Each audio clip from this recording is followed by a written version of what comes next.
네, 반갑습니다. 초대해 주셔서 감사합니다. 초대 받아서 너무 감사합니다. 네, 제가 오늘 여기 온 이유는요, 어떤 의원님께서 정말 배진교 의원님을 잘 아신대요. 근데 네. 훌륭하신 분을 정말 자세히 살펴봤더니 너무 칭찬할 면이 많다고 그러시는 거예요. 자, 어떤 분인지 좀 짐작이 가십니까? 사실 조금 전에 얘기 들었습니다. 어디서요? 네, 묻지 않겠습니다. 네. 자, 어떤 칭찬인지 궁금하실 텐데 저희가 영상으로 모셔왔습니다. 자, 함께 보시죠. 네, 배진교 의원님 안녕하세요. 예, 이혜식입니다. 저는 서울 강동구청장, 그리고 의원님은 인천 남동구청장 할 때 많이 뵀죠.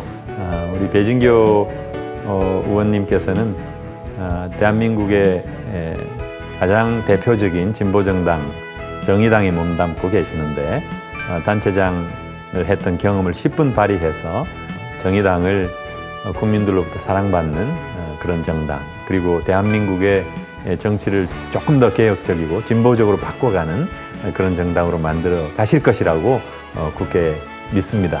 배진교 의원님 화이팅! 화이팅! 이혜식 의원님, 다른 분도 아니고 의원님으로부터 칭찬을 받으니까 더욱 기쁩니다. 의원님하고 저하고 인연이 민선호기 자치단체장 포럼인 목민관 클럽에서 함께 한 인연인데요. 이혜식 의원님, 저보다 더 긴 6년간의 구청장 생활을 더 하셨고 또 정치적 경험도 풍부하시기 때문에 21대 국회 그리고 앞으로 대한민국 정치를 위해서 더욱 많은 노력을 해주시고 정의당과도 앞으로 협력 더 많이 기대하도록 하겠습니다. 고맙습니다, 의원님. 이혜식 의원이 풍부한 경험과 유연함, 뜨거운 도전 정신을 지닌 배진교 의원을 칭찬합니다. 아이고, 감사합니다. 축하드립니다.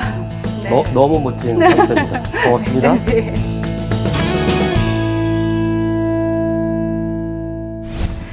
배진교 의원님 하면 많은 수식어들 중에서 가장 눈에 띄는 것은 오뚜기다. 근데 오뚜기도 그냥 오뚜기가 아니고요. 불굴의 오뚜기래요, 사람들이요.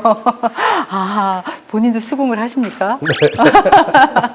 2004년도에 처음 총선 출마를 했고 총선 출마. 네. 2006년 봄에 구청장 선거를 출마했고 네. 그해 가을에 보궐선거가 있었습니다. 그래서 국회의원 선거를 한 번 더 치렀습니다.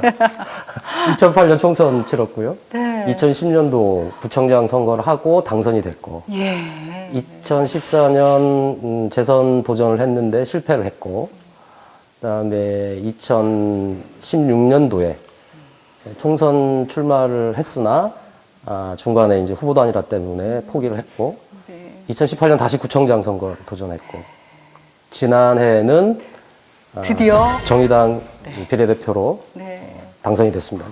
9번의 선거를 치렀네요.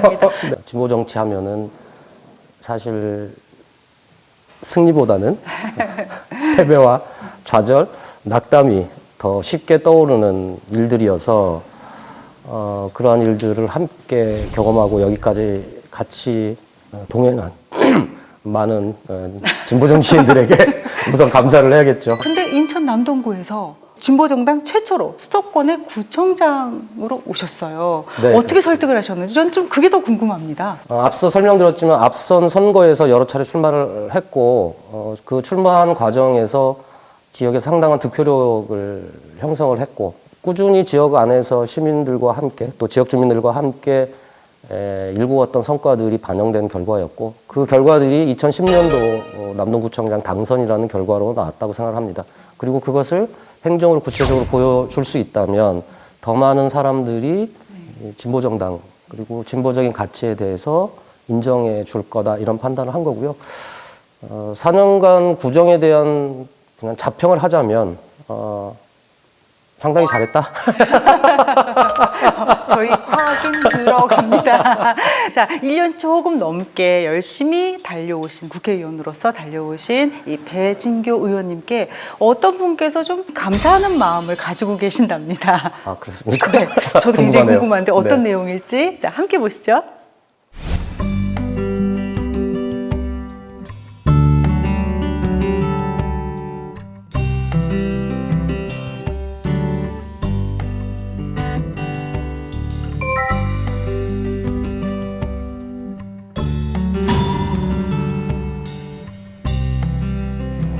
네, 일단 뭐 온라인 플랫폼은 수수료 문제가 좀 가장 크고요. 이제 한 달에 한 건만 배달을 하더라도 월 가입 수수료를 떼게 됩니다. 그러니까 그것 떼고 또 수수료 떼고 뭐 배달 뭐 결제 수수료 떼고 하다 보면은 실제로 이제 뭐 팔아도 판 것 같지가 않게 되는 상황이 초래가 됩니다. 네.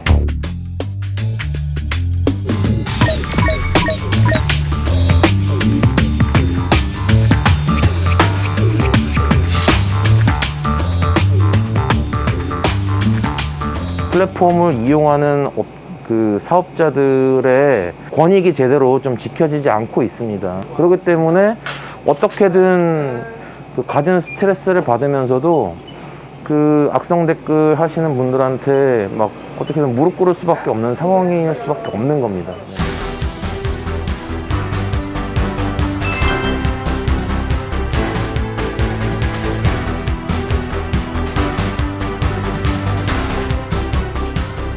향후 뭐 플랫폼 업체 독과점 문제에 대해서도 좀 더 신경을 써주셔서 공정한 플랫폼 경제를 만드는 데에 같이 좀 힘써 주시면은 감사드리겠습니다.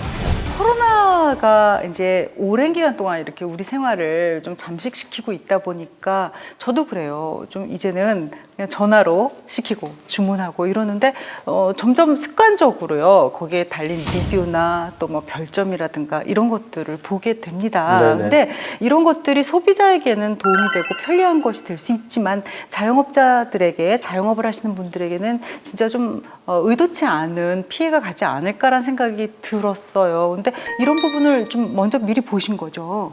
디지털 산업이 발전을 하면서 플랫폼이라고 하는 것이 우리 삶에 점점점 다가오기 시작했고 네. 코로나로 인해서 그 속도가 완전히 전면화된 거죠. 말씀하신 것처럼 우리 삶에서 이제는 플랫폼을 뗄래야 뗄 수 없는 상황이 되어 있는 거죠. 그래서 소비자 입장에서는 또 국민들 입장에서는 대단히 간편하고 편리하고 효율적인 역할도 하지만 또 반대급부로 여러 가지 부작용들이 지금 나타나고 있는 거죠. 입점한 업체들 간의 출혈 경쟁이 너무 심한 것뿐만 아니라 사실 입점 업체 간의 경쟁에 있어서 리뷰와 별점이라고 하는 것이 정말 중요한 거죠. 최근에 새우갑질 때문에 사망한 사건도 이제 그런 일들 때문에 벌어진 거죠. 결국은 온라인 플랫폼 안에서 일어난 문제이기 때문에 이 온라인 플랫폼을 운영하는 운영자가 제도 개선을 하던 아니면 이런 문제들이 발생하지 않도록 책임을 져야 되는데 그 책임을 누구한테 전가를 하냐면 입점 업체에게 책임을 전가하는 거죠. 그래서 플랫폼 안에서 입점 업체와 그다음에 플랫폼 업체 간의 과도한 수수료 문제라든지 그리고 입점 업체 간의 과다한 경쟁을 통해서 최저가를 강요하게 되는데 이러한 부분들을 못하도록 하는 그런 것들을 막기 위한 법안을 제출을 했던 거고 그리고 리뷰와 별점 문제와 관련해서도 그러니까 이익을 주거나 이익을 받아서 리뷰를 조작하는 행위와 관련해서는 앞으로 절대 할 수 없도록 리뷰법을 그래서 발의하게 된 상황입니다. 그 외에도 좀 생각하시는 그 좀 눈이 높이가 남다르지 않을까 싶은데요. 또 어떤 법들을 생각하고 계시는지 좀 궁금해졌어요. 21대 시작하자마자 법안 발의한 법안이 있는데 어린이 병원비 100만 원 상한제라든지 그다음에 상병 수당이라든지 이런 법안을 지난해 좀 만들었습니다. 최근에는 일명 영끌, 빅끌을 통한 부동산 열풍에 이어서 가상자산의 영끌, 빅투가 많이 투자를 하죠, 젊은이들. 많은 상황인데 안타깝게도 피해 사례들이 지금 많이 생기고 있습니다. 무엇보다도 거래소 안에서의 내부 거래. 본인들이 투자도 안 해놓고 사실은 이제 계좌 하나만 개설해서 그걸 가지고 거래를 하기 때문에 내부에서 어떤 거래가 되어 있는지 통제가 전혀 안 되고 있다는 거죠. 이런 문제들을 해결하기 위한 법안을 담아서 지금 발의 준비 중에 있다 이런 말씀 드리겠습니다. 네, 어찌 보면 그런 세심한 부분 그리고 또 좀 진보 정당 중에서도 좀 앞서는 그런 데서 정치를 하시는 분이기 때문에 남들보다 조금 심장이 더 뜨겁지 않으실까 이런 생각을 제가 살짝 상상을 했어요. 뭐 뜨거운 것뿐만 아니라 쿵쾅쿵쾅하죠. 자, 그래서 그런 것이 열정으로도 나타나지만 왠지 좀 다른 끼로도 나타나신다 이런 느낌이 좀 들어요. 제가 처음 뵀을 때 왠지 좀 연예인 같으신데 이런 느낌을 받았는데 제가 무슨 말씀하는지 아시죠? 네네. 가수세요. 1집 앨범을 내셨더라고요. 어떻게 되신 거죠? 제가 구청장을 하면서 무언가 색다르게 지역 주민들과 함께 할 수 있는 일이 있었으면 좋겠다 고민을 하다가 노래를 통해서 함께 지역 주민들하고 함께 봤으면 좋겠다 그래서 앨범을 내게 됐고요. 앨범은 이제 제가 20대 때 이제 노동 현장에 취업을 하고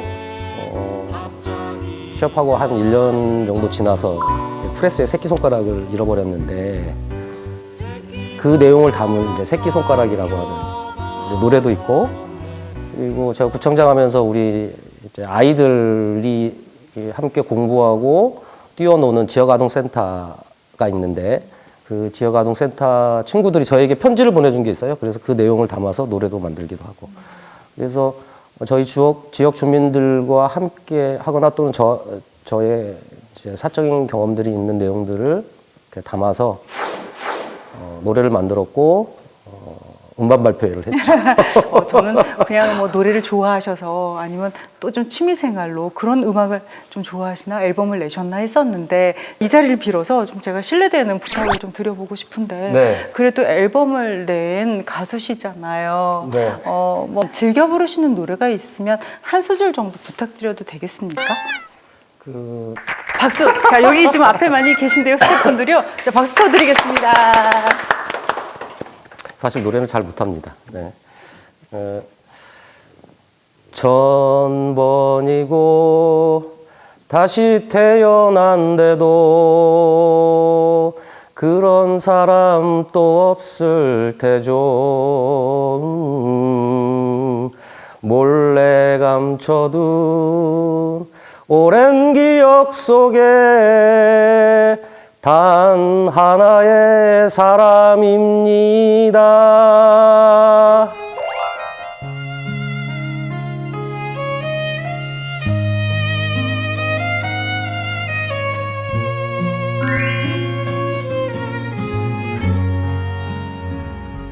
이제 대학 후배로서 또 동아리 후배로서 제5공화국 군사정권에 맞서 청춘을 불사른 민주화운동의 후배이자 동지라 할 수 있습니다.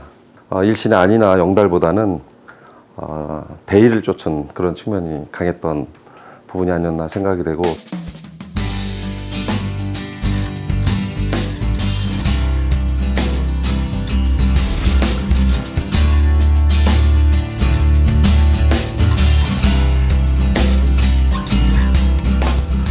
사랑하는 진규야, 그동안 열심히 살아온 삶의 궤적처럼 앞으로도 정말 헌신을 요구하는 자리에서 아낌없이 본인을 불사르면서 청춘을 불살았던 것처럼 뚜벅뚜벅 국민의 눈높이만 바라보고 걸어갔으면 좋겠어. 배진규 화이팅! 같이 운동을 하셨었나요? 네, 동아리 선배이고요. 제가 1학년 때 청학생회장을 네. 하셨죠. 그리고 칭찬해 주신 우리 선배도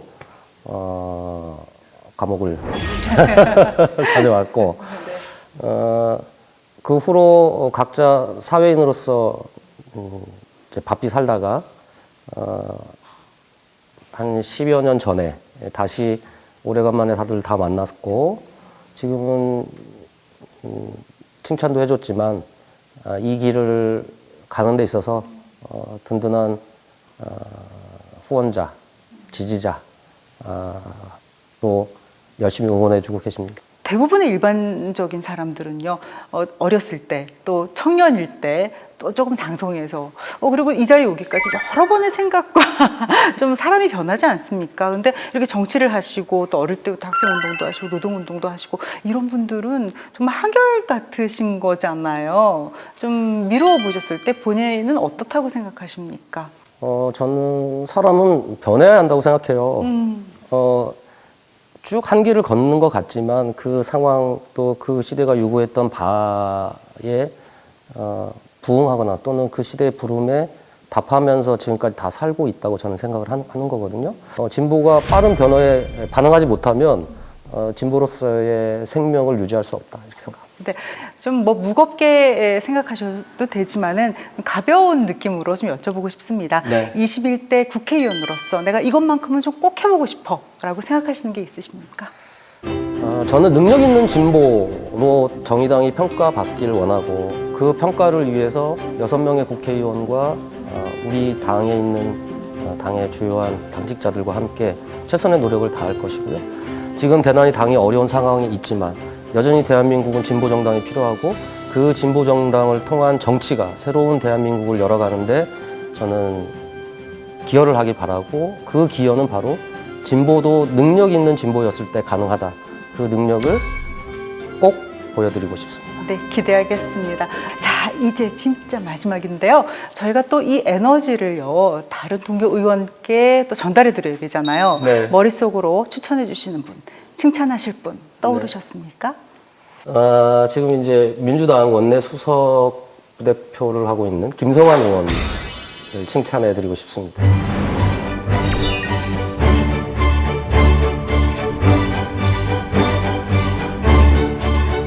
김성환 의원님, 반갑습니다. 제가 의원님을 칭찬하게 됐네요.